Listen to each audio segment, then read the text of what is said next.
आप सुन रहे हैं लाइट मोमेंट्स विद रूबस्नीता। आज मैं आपके लिए लेकर आई हूं किताब राधा मन बूढ़त बिनु पानी से अगला अंक, जब कृष्ण को राधा की असह्य याद आई। कृष्ण ने मथुरा में आकर अनेक विकट परिस्थितियों का सामना किया था, सब पर विजय प्राप्त की। प्रजा उनके सुशासन में सुख और शांति का अनुभव कर रही थी। कृष्ण का मन किंतु स्वयं अशांत था। वे कई दिनों से खिन्न एवं उदास दिख रहे थे।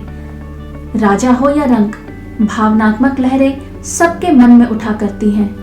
मन कभी हर्ष से रंगीन हो जाता है तो कभी विषाद में धूमिल।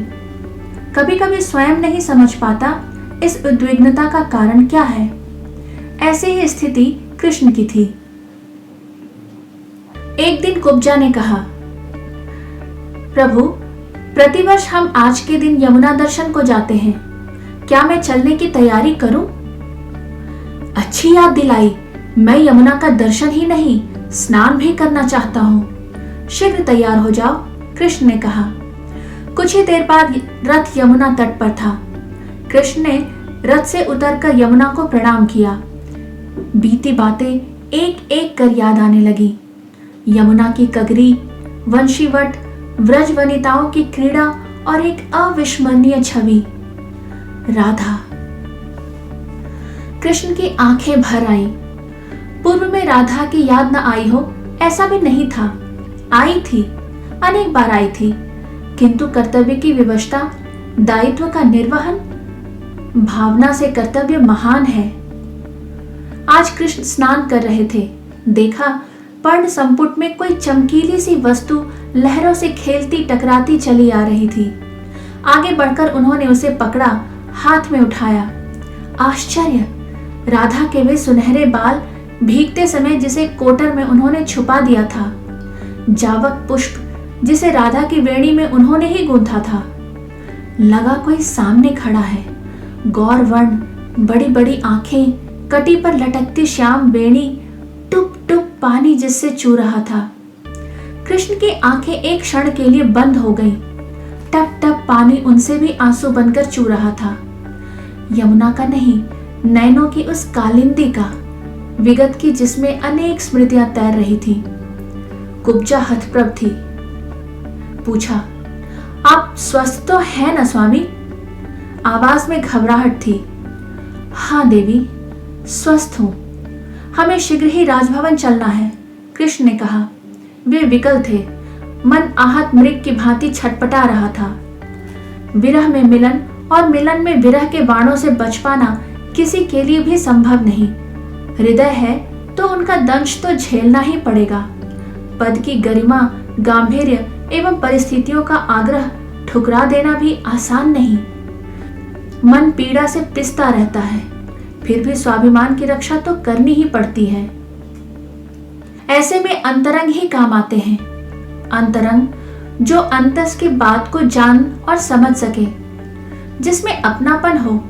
कौन है मथुरा में अपना अंतरंग? सुबल, श्रीदामा, अबुध और मांड हैं, किंतु सब राजनीति से प्रेरित। एक उद्धव अवश्य है।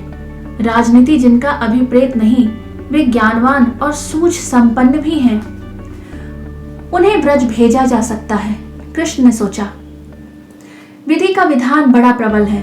उद्धव उनके पास स्वयं आ पहुंचे तो कृष्ण ने उन्हें ब्रज की याद दिलाई, मित्रों की चर्चा की। नंद और यशोदा की याद आते ही उनकी आंखें भर आई। गोपियों की चर्चा कर वे उच्छ्वसित हो उठे। पर सबसे अधिक पीड़ा उन्हें तब हुई जब उन्होंने राधा का नाम लिया। आगे तो वे कुछ बोल ही नहीं पाए, गला रुंध गया। थोड़ी देर बाद सामान्य होकर उन्होंने कहा, उद्धव, आप बुद्धिमान एवं ज्ञानवान हैं। आप जानते हैं, प्रेम प्रपंच केवल एक मुग्धता है, हृदय की क्षुद्र दुर्बलता है। व्रज के लोग इससे आबद्ध एवं अभिशप्त हैं। आप उनका कल्याण करें, उनका मार्गदर्शन करें। उनसे कहें कि संसार मिथ्या है और देह नाशवान, सत्य केवल एक है। वे उसी में मन लगाएं। उन्होंने ये भी कहा कि मैं स्वयं ही व्रत जाना चाहता था, किंतु कर्तव्य की विवशता मुझे बांध रही है। शासक का दायित्व उसकी व्यक्तिगत अपेक्षाओं से बड़ा होता है। आप तो सब जानते हैं। मेरे प्रतिनिधि बनकर वहां जाइए और उन्हें समझाइए। कृष्ण की बात सुनकर उद्धव संभ्रमित हो उठे। क्या करें, सोच पाना भी कठिन हो रहा था। कृष्ण ने उन्हें पुनः प्रोत्साहित किया और कहा कि वहां एक राधा है, निपट भोली, विवश, बाबरी। उसने अत्यंत दीन एवं मलिन गति बना ली है। आपके सिवा उसे कोई राह नहीं दिखला सकता। उन्हें प्राणदान देकर आइए। सोचने की आवश्यकता नहीं है उद्धव जी, उठिए, तैयार हो जाइए, कृष्ण ने कहा। उद्धव कृष्ण का आग्रह टाल न सके। व्रत जाने की स्वीकृति उन्होंने दे दी। दूसरे दिन बड़े सवेरे एक सजा हुआ रथ ब्रज की ओर चला जा रहा था। उद्धव सोच रहे थे, प्रेम, प्रेम, क्या है ये प्रेम? एक मिथ्या भ्रम, एक झूठी कल्पना। हृदय की एक दुर्बलता, मन जिसे व्यर्थ संचित रखना चाहता है। कहते हैं प्रेम जीवन का एक स्वस्थ अंग है, उसके बिना जीवन शून्य एवं निरस है। इस कथन के मूल में केवल अज्ञान है। वही यह सब सोचने को विवश करता है। अंधकार में पड़ा मन और क्या सोचेगा। रथ अब ब्रज में है। कुछ स्त्रियों ने आगे आकर पूछा, आप कौन हैं? कहां से आ रहे हैं? वही वर्ण, वही वेश, शरीर भी वैसा ही, वैसे ही कपड़े हैं। अनुमान द्वारा हम समझ रही हैं। शायद तुम्हें यादव नाथ ने भेजा है। आप ठीक समझ रही हैं, हम उन्हीं के मित्र हैं। बात हवा की तरह ब्रज में फैल गई। कोई कृष्ण का भेजा हुआ ब्रज में आया है, कृष्ण का संदेश लेकर। सुनते ही ब्रजांगनाओं की भीड़ नंद द्वार पर एकत्र होने लगी। कौन है? क्या कह रहा है? क्या कहा है कृष्ण ने हमारे लिए? एक एक प्रश्न उद्धव को उद्वेलित करने लगे। उद्धव सुनते रहे। फिर उन्होंने कृष्ण का संदेश उन्हें सुना दिया। संदेश पाने के बाद वातावरण पर एक चुप्पी सी छाई रही। कोई कुछ भी कहने को तैयार न था। कुछ देर बाद लंबी उसास के साथ ललिता ने चुप्पी तोड़ते हुए कहा, कृष्ण के बिना तो हमारा जीवन ही शून्य है। राधा यहाँ नहीं है। वे होती तो आपकी बात का उत्तर देती। मैं तो केवल इतना ही कह सकती हूँ कि कृष्ण के बिना हमारा जीवन शून्य है। उद्धव ने कहा, मैं आपकी प्रिय सखी से मिलना चाहता हूँ। उनसे मिलने के लिए तो आपको वंशीवट चलना होगा। वे कभी कभी वहां आती हैं। तीसरा पहर है। सूर्य की तप्त किरणें श्रांत एवं शमित होने लगी। राधा अपने द्वार के समीप एक छोटे से उद्यान में आम्र वृक्ष के सहारे अधलेटी बैठी थी। प्रकृति ने अतिथि सत्कार के लिए हरित घास के कालीन डाल दिए थे। ललिता, विशाखा, चंद्रभागा आदि सखियां भी वहां थीं। सामने कालिंदी का अजस्र प्रवाह था। आंखों में किसी आगत की प्रतीक्षा थी। कृष्ण के प्रिय सखा को आया देख राधा संभ्रमित उठ खड़ी हुई। आगे बढ़कर उन्होंने उनका स्वागत करना चाहा, किंतु दुर्बलता के कारण पैर लड़खड़ा गए। अंगुलियों से खिसककर मुद्रिका दूर जा गिरी। साहस कर वह किसी प्रकार उठी, किंतु कुछ बोल न सकी। दशा उनकी अत्यंत विचित्र थी। उद्धव से देखा न गया, आंखें भर आईं। राधा की आंखों से निरंतर अश्रुधारा प्रवाहित हो रही थी। मुखमंडल विवर्ण हो गया था। शरीर केवल कंकाल मात्र शेष था।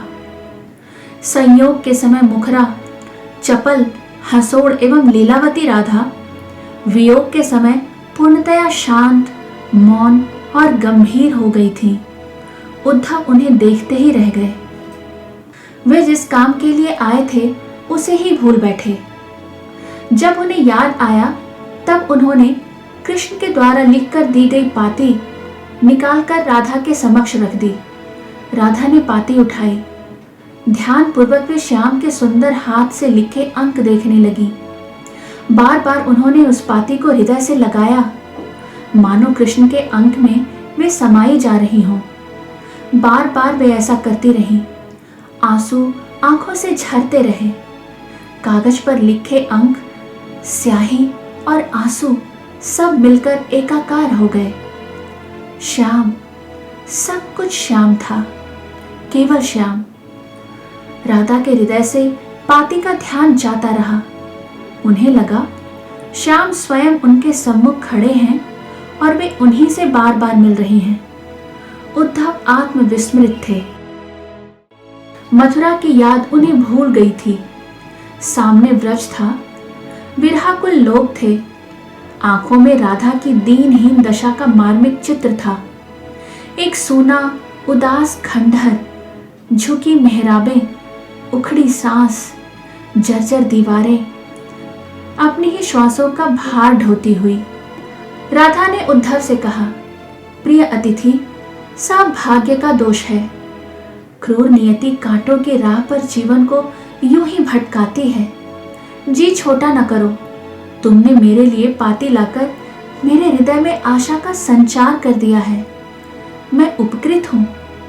इस उपलक्ष्य में मैं आपको क्या दूं? मुझे कुछ नहीं चाहिए देवी, किंतु अपने श्याम के लिए कोई संदेश, कोई स्मृति चिन्ह आप मुझे अवश्य दें। आपके प्रिय ने भी मुझसे बार बार आग्रह किया है, उद्धव ने कहा। राधा का मन किसी गहरी सोच में डूब गया। आज उद्धव व्रत से विदा हो रहे हैं। रथ नंद द्वार पर तैयार खड़ा है। रुद्ध कंठ से राधा उद्धव से कहती हैं, मेरे पास है ही क्या जो मैं उन्हें दूं? आंसुओं भरी मेरी शुभकामना उन्हें दे दीजिए। उनसे कहिए, राधा तुम्हारी है, जीवन भर वह तुम्हें याद करती रहेगी। आगे वह कुछ न बोल सकी। कंठ विगलित था, आंखें जड़ीभूत।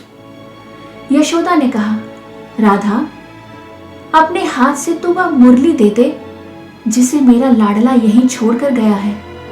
उसे पाकर उसे शकुन मिलेगा। कहकर यशोदा ने मुरली राधा की ओर बढ़ा दी। क्या कहते उद्धव? वाणी अवरुद्ध थी, आंखें डब डब भरी थीं, रोम रोम कह रहा था, राधा, तेरा वंशी वाला तो व्रज में ही छूट गया।